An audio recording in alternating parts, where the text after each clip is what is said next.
Hey guys, what's up? Sports Talk 123 here, and today I'm here to talk about the Game 3 of the Yankees-Red Sox series in Fenway that just happened, that just got over a few minutes ago, probably about half hour ago.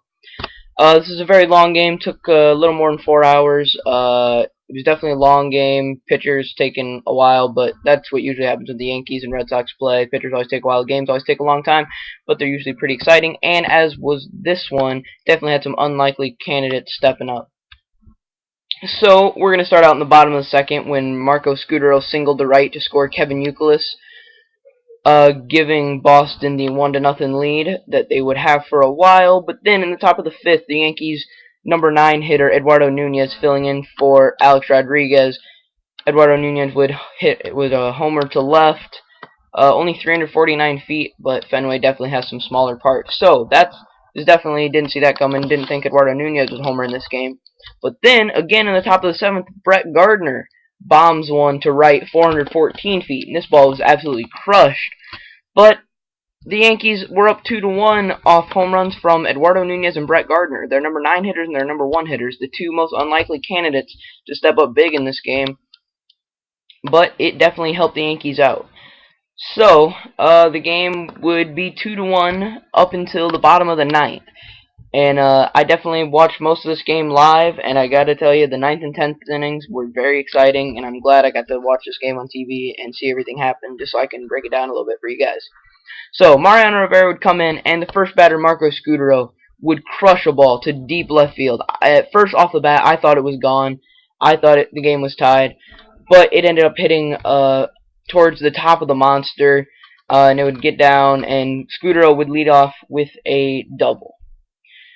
And then Jacoby Ellsbury would lay down a sac bunt towards third, but third baseman Eduardo Nunez charged in towards the ball, and Mariano Rivera came over towards the ball. Mariano Rivera picks up the ball and looks towards third to throw it, but there's nobody at third because Eduardo Nunez charged the bunt.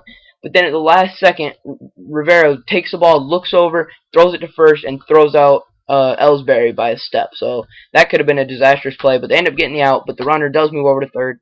Then Dustin Pedroia comes up with no career hits off Mariano Rivera, but with one out runner on third, they would not need a hit. Pedroia would hit a sac fly to left. Scutaro would score, and then Adrian Gonzalez would ground out to short to end the inning. But Mariano Rivera blows the save. That is his 14th career blown save off of the Red Sox. His career high of any other team is 8 off the Baltimore Orioles and the Los Angeles Angels. But obviously he doesn't blow saves very often, but when he does, it seems to be against the Red Sox because, I mean, the Red Sox are always competitive. They always play the Yankees good, and they always have good games, the Yankees and Red Sox do. But, I don't know, 14 blown saves, I don't think that's a very good number, especially off your rival. I think you got to step up a little bit bigger, and he definitely didn't step up in this game. At least he held them to only one. I mean, they didn't get the loss there, but it ended up being costly. The top of the 10th, Daniel Bard would come in, and the Yankees would go 3 up, 3 down. Cher struck out. Cano ground out to second, and then Nick Swisher struck out. Then, in the bottom of the 10th, Kevin Youkilis would come up. He would fly out to center to lead off the inning, but then David Ortiz would absolutely crush one to deep right off of Phil Hughes. Phil Hughes came in to pitch. And David Ortiz, I thought this ball was going to get over the fence just because they have that short wall in right field and everything. But the ball would get down. I think it ended up hitting the warning track, but it would hop over that little fence for a ground rule double. Darnell McDonald would come in to run for David Ortiz.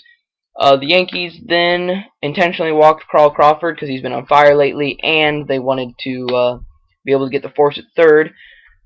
But the most unlikely candidate of all, Josh Reddick, would come up, and he would single to deep left, and Darnell McDonald would score from second, the pinch runner, and that would be the game for the Red Sox. The Red Sox win 3-2. They improved to 70-43 on the season, 37-22 at home. Yankees 69-44 on the season. They are now one game back of the Red Sox for the American League East lead. Daniel Bard with his second win of the season. Phil Hughes with his 4th loss of the season. But Mariano Rivera with a blown save against the Red Sox. So definitely a lot of things you didn't expect. You didn't expect Eduardo Nunez and Brett Gardner to homer. Once they did, you didn't expect Mariano Rivera to blow the save. And once he did, you didn't expect Josh Reddick to be the Red Sox to come up with the big hit in the bottom of the 10th. The The Yankees will have another series at Fenway August 30th, 31st, and September 1st. And then they will go back to Yankee Stadium on September 23rd, 24th, and 25th. So the Yankees will definitely have some chances to redeem themselves, but this is a big win for the Red Sox in a very close game. It was a great game throughout. Another note, Brett Gardner ties his career high with his 5th home run of the season and his first career home run versus the Red Sox come in his at-bat. Alright, thanks guys. See ya.